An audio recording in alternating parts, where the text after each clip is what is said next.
Baiklah, Assalamualaikum warahmatullahi wabarakatuh dan apa kabar Bapak Ibu guru dan siswa yang menonton video ini.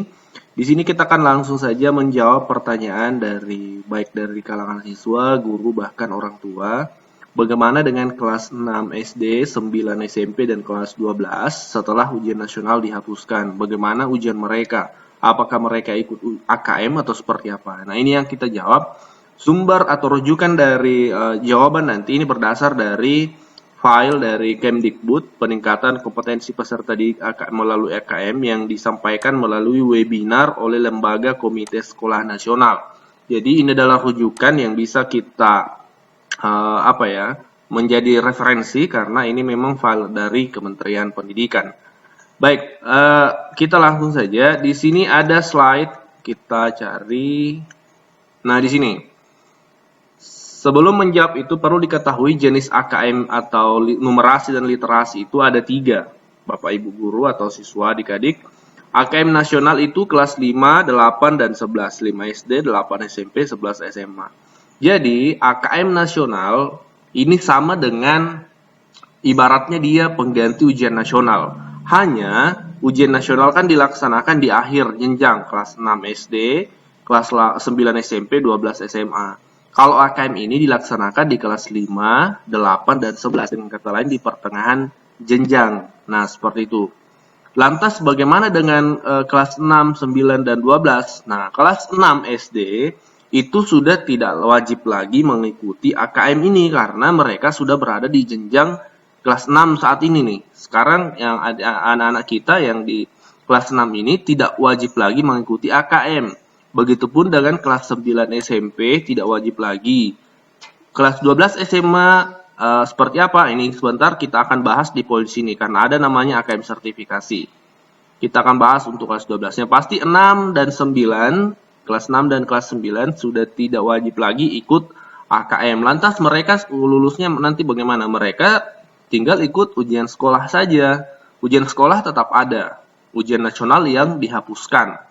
Jadi sekali lagi berbeda antara ujian sekolah dengan ujian nasional seperti itu. Jadi ujian sekolah tetap dilaksanakan, mungkin ada termasuk juga ujian praktek ya, itu tetap dilaksanakan. Ujian nasional yang dihapuskan sekali lagi.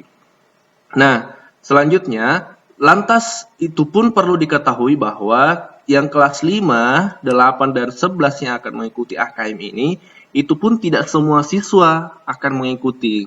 Maksudnya seperti apa? Nah, kita lihat slide ini. Langsung di by poin 3 ini, AKM berbentuk survei dengan sampel siswa kelas 5, kelas 8, dan kelas 11.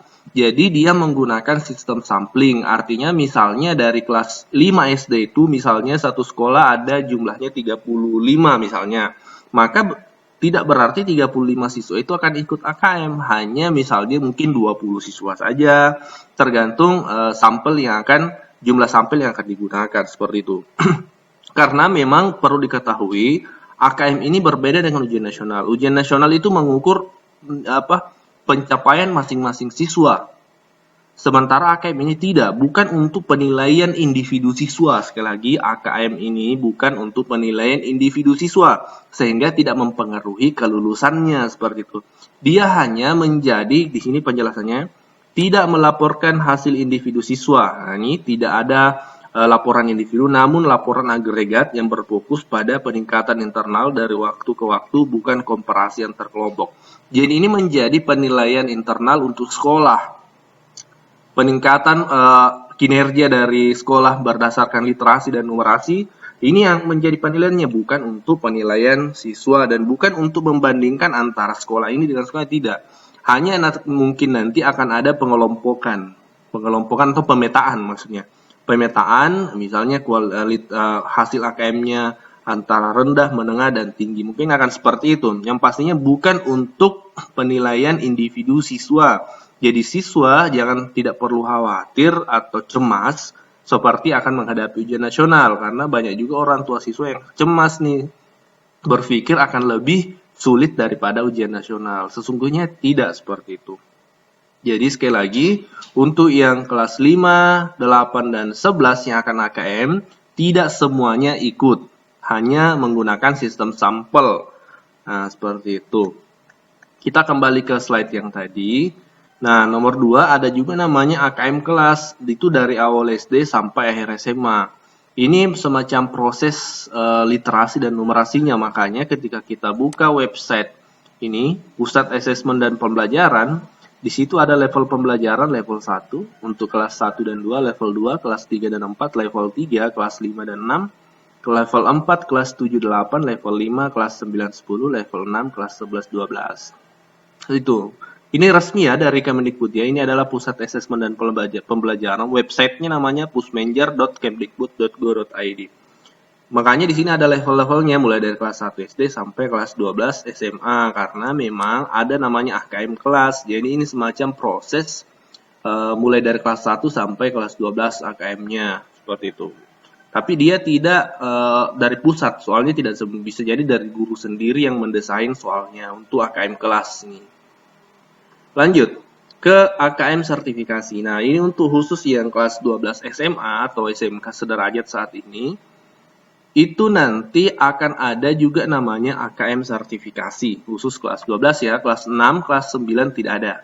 Hanya kelas 12. Ini untuk mengukur hasil belajar siswa. Digunakan apa? Sertifikat AKM nanti ini dibutuhkan ketika mendaftar ke jenjang perguruan tinggi yang mempersyaratkan AKM sertifikasi. Nah, lantas perguruan tinggi apa saja? Nah, ini belum kita ketahui karena memang ini kebijakan baru. Selama ini kan belum ada yang dipakai adalah ujian nasional saja. Nah, karena ini kebijakan baru, tentu akan ada penyampaian lagi informasi perguruan tinggi mana yang membutuhkan AKM sertifikasi. Jadi, informasi yang kami dapat bahwasanya AKM sertifikasi ini diperuntukkan bagi yang mau saja. Ini pun tidak diwajibkan untuk semua siswa yang mau atau yang membutuhkan sertifikat AKM. Kecuali pemerintah daerah atau pihak sekolah ingin mengikutkan semuanya, nah itu bisa jadi. Ini informasi yang kami dapat dari Pusmenjer juga, Pusat Asesmen dan Pembelajaran melalui webinar. Mereka mengatakan ini tidak wajib AKM sertifikasi untuk semua siswa. Kecuali bisa jadi ada daerah yang mewajibkan, nah itu bisa juga seperti itu. Nah, jadi kesimpulannya bahwasanya kelas 6, 9, dan 12 saat ini tidak wajib lagi mengikuti AKM ya seperti itu. Yang wajib adalah 5, 8 dan 11 seperti itu. Oke, mungkin ini bisa menjawab pertanyaan dari Bapak Ibu guru, orang tua siswa dan bahkan siswa adik-adik kita semua. Semoga bermanfaat dan wassalamualaikum warahmatullahi wabarakatuh.